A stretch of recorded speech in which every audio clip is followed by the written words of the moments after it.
नमस्कार, मेरा नाम विकास है। आप विचार लाइव देख रहे हैं। पटना की सड़कों पर जब मकर संक्रांति की धूप खिली तो राजनीति के चूड़े और दही में मिठास से ज्यादा खटास की चर्चा भी उतनी ही हुई। एक घर है, एक परिवार है और एक ही राजनीतिक विरासत है। लेकिन इस विरासत के आंगन में दूरियां कुछ इस कदर सिमट आई कि अब उन्हें शब्दों में पिरोना मजबूरी बन गया है। तेज प्रताप यादव के आवास पर दही चूड़ा भोज था।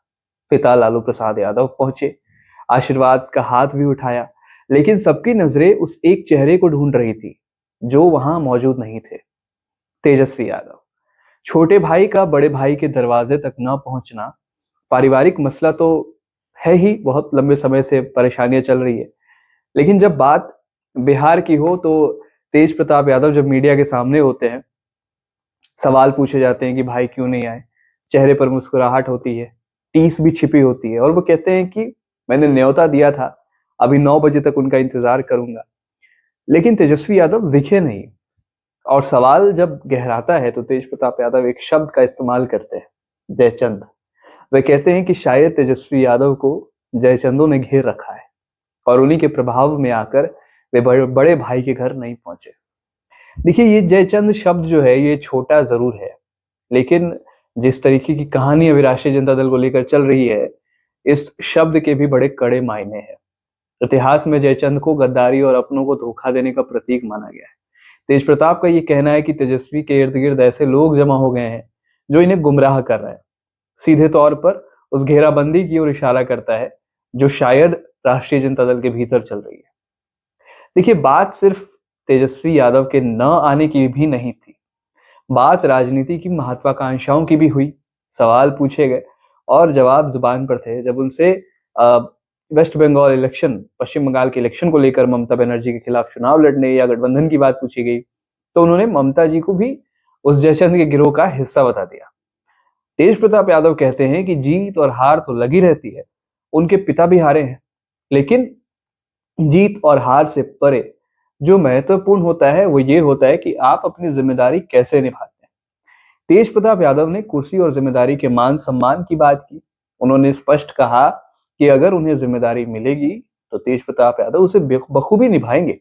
जैसे तेजस्वी यादव, छोटे भाई की तारीफ भी की, कहा कि जैसे तेजस्वी यादव प्रतिपक्ष के नेता के तौर पर अपनी जिम्मेदारी निभा रहे हैं।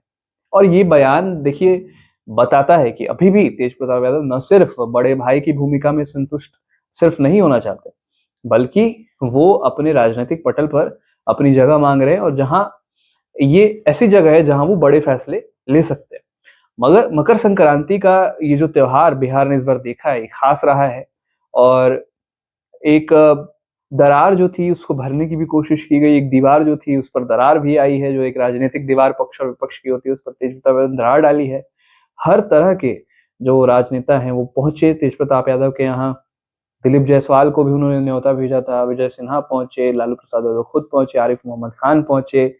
और जो एक पुरानी टूट की बात होती थी राष्ट्रीय जनता दल के अंदर, वो कहीं ना कहीं हमें खत्म होती हुई नजर आ रही है। परिवार के अंदर जो एक कुरुक्षेत्र का माहौल दिख रहा था रोहिणी आचार्य से लड़ाई के बाद, कल तेज प्रताप यादव अपने घर अपने परिवार से मिलने पहुंचे, उन्हें आमंत्रण दिया दही चूड़ा का। तो ये जो एक उलटफेर देखने को मिल रहा था, तरह तरह की बातें हो रही थी कि एनडीए में जाएंगे, एनडीए को सहारा मिलेगा, सपोर्ट करेंगे एनडीए को, तमाम तरीके की बातें हो रही थी। लेकिन एक प्रेस कॉन्फ्रेंस जो मीडिया के साथ उन्होंने किया उसमें इन तमाम बातों को तेज प्रताप यादव ने खारिज भी कर दिया।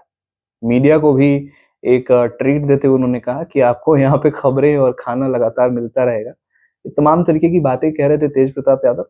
तेजस्वी यादव को लेकर के भी उन्होंने कहा, पहले तो उनका कहना था कि देर तक उन्हें सोने की आदत है, लेकिन फिर उनके थोड़े बयान बदले, उन्होंने कहा 9 बजे तक मैं उनका इंतजार करूंगा। उन्होंने जयचंदों ने उन्हें घेर रखा है। तो ये तमाम तरह की बातें लालू प्रसाद यादव के बड़े बेटे तेज प्रताप यादव कहते नजर आए। इस खबर को लेकर आपकी राय भी हमारे लिए महत्वपूर्ण है, हमें कमेंट करके जरूर बताइएगा। विचार लाइव देख रहे थे आप, मेरा नाम है विकास सिंह, धन्यवाद।